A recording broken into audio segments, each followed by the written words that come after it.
seek that stuff. I know it's wrong. I don't do it. Brother Bygel, I'm trying to live pretty good. I'm not constantly yielding to sin. I'm really not rebellious. I'm not a teenager anymore. I'm pretty good at work. I listen to authority. I'm not rebellious in any way. Brother Bygel, I watch my friends. So I don't have to worry about this. Look what Ephesians 4, 26 and 27 says.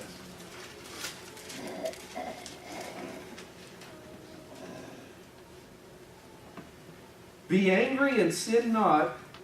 Let not the sun go down on your wrath. Neither give place to the devil. Let me ask you something. How's your temper? How's your temper? Be angry and sin not. You know what, this verse is a great verse because it talks, you can learn several things from this verse. Number one, you can be angry. You can be angry with sin. You can be angry when bad things happen. Your children go and they get a box of matches. Brother Renee, well, we'll use Brother Renee here as an illustration. Not saying that your kids are going to do this, but they find some matches, they start going to go camping outside. Brother Renee tells them, don't play with matches, don't play with wood, you be safe. Lucas goes out there with Micah, they start a fire, big fire right by the storage room in the back. Sets the storage room on fire. I guarantee you one thing, as a good dad, he's going to be angry. You would get upset, wouldn't you? Yeah, I bet, yeah. Anger is not a sin. Jesus Christ at times got angry. He went into the temple and he saw people and turned it into a mini bank and they were exchanging money, they were selling sacrifices. He got upset. In fact, he chased them out of the temple. He overthrew the tables of the money changers. He got upset. Paul was upset at times. The Bible says that his spirit was angry when he's in Ephesus. His whole spirit was upset because he saw his whole city given over to idolatry.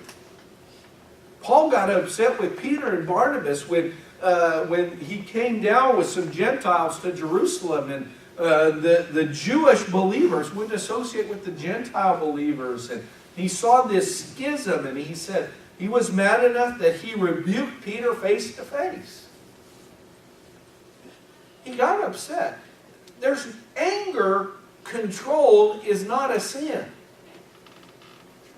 Anger out of control is a sin. Wrath. A lot of times we may not be doing something that's necessarily wrong because there's times you're going to get mad. But when you blow up, okay, when you harbor bitterness in your heart, why does it say don't let the sin go down upon your wrath? You know what that's talking about? It's storing it inside us. It's we let it eat us up. And we hold on to it, and then all of a sudden we do what? Boom! Wife comes in, she doesn't know she's done something wrong. You've been storing something up for 34 weeks and keep putting air in that tire, and all of a sudden she comes in with something little, and guess what we do? Boom! Explode. And vice versa. Husband could come in, not, hey dear, when's dinner going to get fixed? Okay. Where's dinner? You know, they're just making conversation, right? You had a rough day, you've had rough weeks, and the air's been pumping in that tire. Why do we do that? There could be something there influencing you to do what?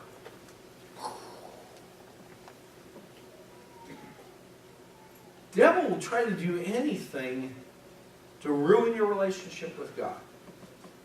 Yeah, we may not be dabbling in the occult. We may not be every day giving ourselves over to sin. We may not be being rebellious, and we may not be associating with bad people. But you know what? One of the secret sins a lot of us Christians have, and we just think it's no big deal, is, man, we can get really mad, really angry, and blow up. You know who's behind that? The devil. His dominions. Causing, stirring stuff up. Don't give place to the devil.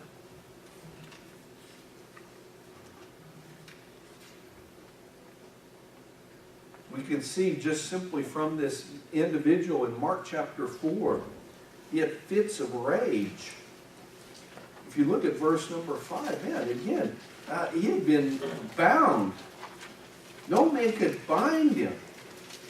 He had fits of rage. Mad, he broke chains. Anger, the rage, the power. We see that he's speaking with another voice. You ever go and somebody would say this, man, you just don't, you're not even acting like yourself. I'm not saying you're demon possessed. But do you ever get to the point where we get so frustrated and angry and mad and we start screaming and hollering and we just go and somebody says, man, you're just not yourself. Could be you're allowing yourself to be influenced by something else.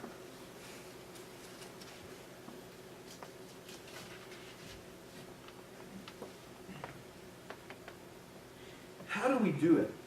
How do we get over it? And I'm going to go more into depth next week, but I'm just a couple things here. Number one, we need to realize there's always victory through God. There's always victory through the cross of Christ. There's victory through Jesus Christ himself and the power of the Lord. I'm going to go, and if you look at 1 John, one last verse here and I'll close. 1 John 4:4 says this. You are of God, little children, and have overcome them. Because greater is he that is in you than he that's in the world. We always need to realize you can have victory over it. If you're a teenager and you just got a rebelliousness, you can't seem to get a handle on your rebellious spirit, you may not be a teenager. You may just be one of those guys at work that can't get along with your boss at all. You know, and I know there's bad bosses out there. I've worked for them.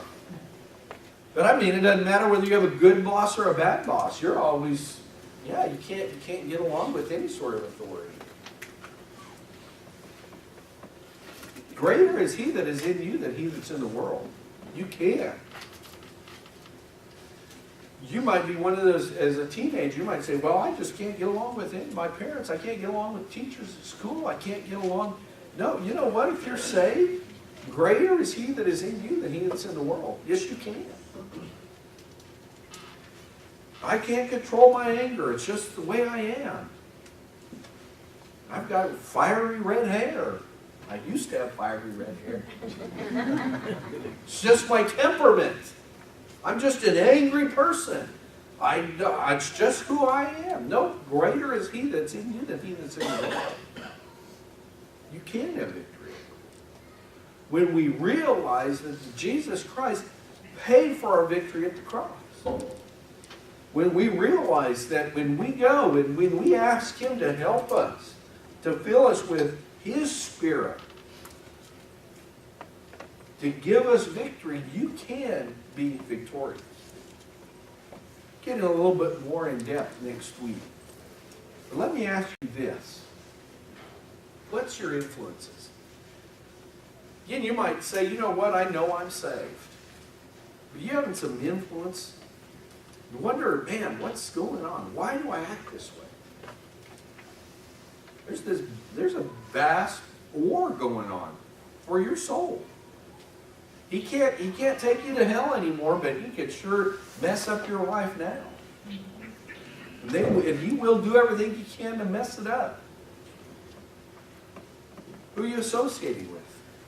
Who are you associating with? What are you dabbling in? Are you angry? Maybe we just need to come and just say, Lord, help me get over this. Help me get some victory. Because God is our source of victory. God's our source of help. God's our source of comfort. And you can be victorious if you yield yourself to God. The book of James said this. He said, we should yield ourselves to God under the mighty hand, and He will exalt you in due time. Shall we stand with our heads bowed and our eyes closed?